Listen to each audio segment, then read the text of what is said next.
ulit ang update natin para sa lagay ng ating panahon ngayong hapon pa ng April 27, 2024 na kung saan sa ngayon ay dalawang weather system ang umiiral po dito sa ating bansa. Ang easterly sa malaking bahagi ng Luzon at Visayas, lalo na po sa eastern section at may ITCZ pa rin na nakaka-apekto naman dyan sa ilang bahagi po ng Mindanao. At sa ating long range forecast, wala pa rin pong bagyo na namamataan mula rito na tatawid dito sa ating bansa hanggang po sa susunod na 2 linggo. At sa lagay ng ating panahon ngayong hapon ay maayos ang panahon sa malaking bahagi ng ating bansa, pero may tsansa na mulap na kalangitan with isolated rain sa ilang bahagi ng Cordillera, Ilocos Norte, La Union, Camarines Norte, Legazpi, Sorsogon,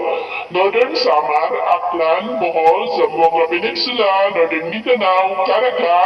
Davao Region at ilang bahagi po ng Sorsogon. At mamayang gabi, posible pa rin ang mga pag-ulan sa ilang bahagi po ng Ilocos Region, Cordillera, Bacolod, ilang bahagi ng Cebu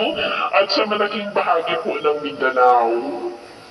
At sa atin naman po mga baybayin, wala naman po tayong nakataas na namang gale warning signals, pero iba yung mag-iingat lamang po kung papalaot tayo